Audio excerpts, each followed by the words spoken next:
Ito po yung isang project namin dito sa bayan ng Candelaria, Quezon Province. Meron po kami dito na townhouse with carport po. Yun nga po, exact location nito is Barangay Santa Catalina Norte, Candelaria, Quezon Province. So ayan na nga po, still ongoing construction na po yung ating bahay, mga unit dun sa may bandang likod dyan, yung for turnover namin. And itong nasa harap kasi, ito yung magiging model house. Tsaka ito po yung naunang gawin, kaya nakatayo na siya. Pero yan, makikita na natin kung gaano ba kaganda, quality yung gawa ni Pacific Town.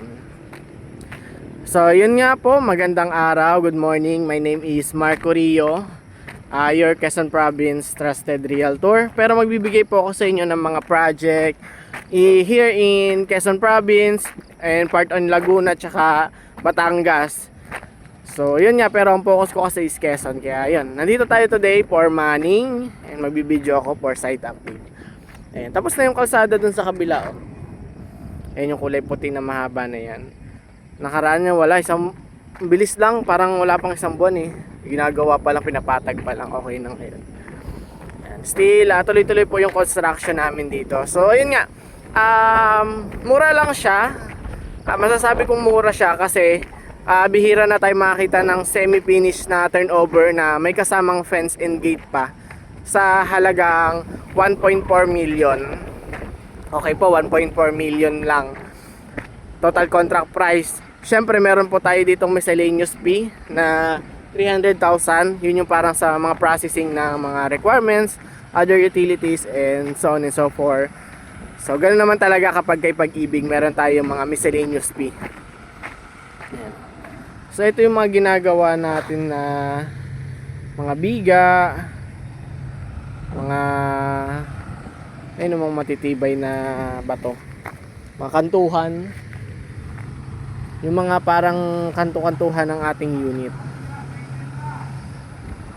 Ayan. So medyo maalikabok kasi still ongoing construction nga yung ating mga project, yung mga ating unit.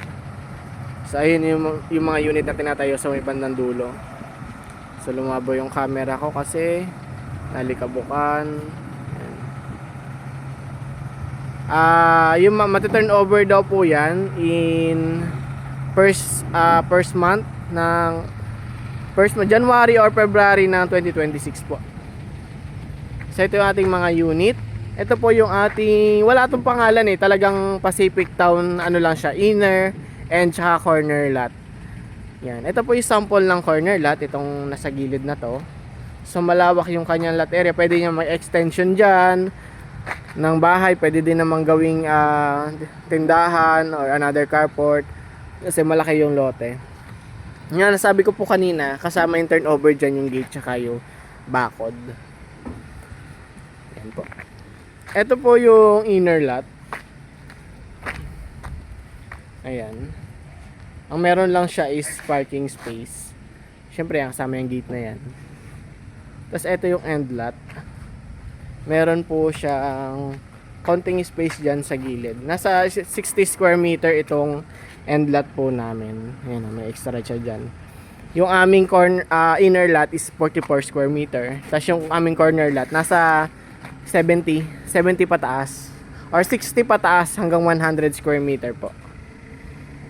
So iba-iba yung computation ng aming corner lot kasi upon requesting siya, kapag nagustuhan ni client kung anong location ng corner lot, i-request natin yung computation. So pwede ko na, kasi ginagawa po ito yung magiging model house dress up unit. Dito na lang tayo papasok, pakita ko sa inyo yung loob. Ito sa end lot na to. So yun nga, naka semi finish na po siya yung turnover. And then yung kanyang construction dito ay naka traditional. Gawa po siya sa hollow blocks. And may mga ilang buhos tayo. Syempre mga kantuhan, mga biga, buhos yan. Traditional. Kaya wala tayong masyadong prohibited na gawin dito. Like extension ng bahay, pabutas ng bahay, magpapako ka dyan kung something, kung anong gagawin mo. Hindi siya ganun kahigpit kasi hollow block siya. Madali siyang may extension or magpa-construction. Silipin natin yung loob nito. Ayan. So ito yung kabuuan ng loob. Naka wooden door siya na matibay, yung parang mahogany ba yan? Matibay naman siya. Tapos ayan, may window doon, and then another door for kitchen. Nandito yung kitchen. Silipin natin. Ito muna yung first na powder room. Powder room ito. Wala siyang shower.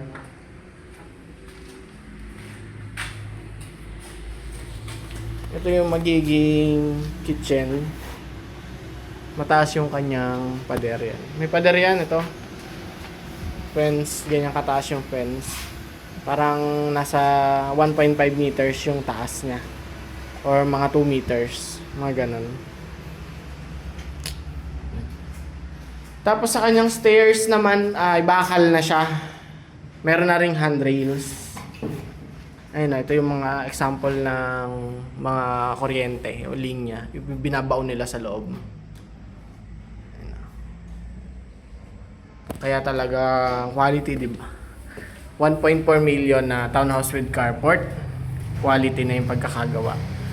Ito naman yung bathroom, toilet and bath. Dito ka pwede, dito yung may shower. Mas malaki to kaysa doon nasa baba. So, pwede po dito ang 2 bedrooms. Kasyang-kasya po dito. May ceiling na din to. Nakapaloob na dyan yung mga wirings natin. So, may another window dito for proper ventilation. Doon din. Ang ganda nito. Elegant siya tingnan. Diba? Ganito naman ang view sa kapitbahay. Sa bandang likod. Ayan, dito naman sa taas yung view. Ganito po. Ayan yung ginagawa. Diba?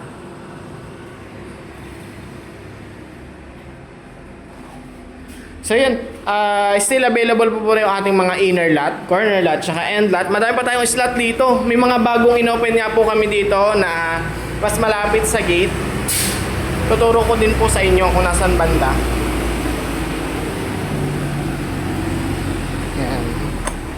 So mas malapit siya sa papuntang gate kasi yung unang inopen namin is yung bandang likuran. And then ngayon yung mga mas papunta na sa harapan.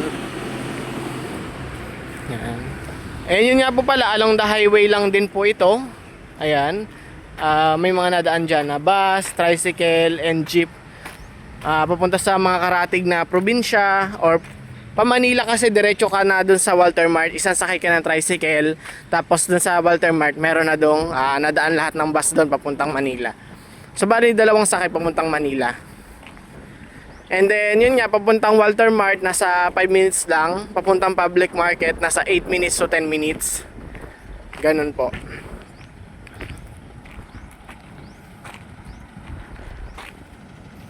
Yan. So, yan yung ino-open namin na bagong block. Yung block 4 yan.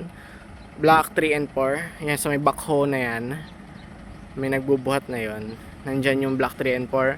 So, mas malapit na siya sa gate, diba? Yun na sa mga bandang dulo, yun po yung per turnover namin. Yan.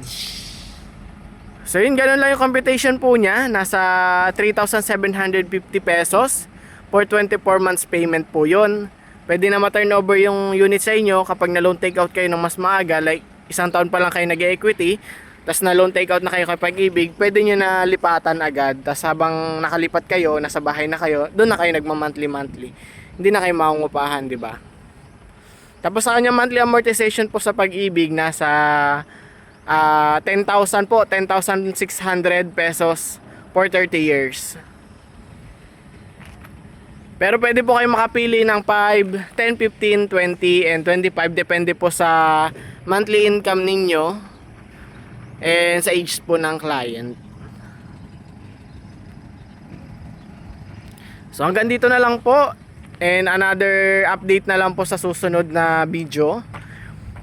If interested po kayo dito, tumingin, pwede po tayo mag-viewing dito. Tapos present ko sa inyo ng actual itong project namin. Para yun, tsaka mas makapili kayo ng unit nyo. Makikita natin sa map yon, tapos isusumahin natin kung nasan po banda itatayo yung unit nyo, di ba? So yun lang po, and hanggang dito na lang. God bless po. Again, my name is Marco Rio, and I'm your Quezon Province Trusted Realtor. Bye bye po. PM na lang po para sa full details and site viewing.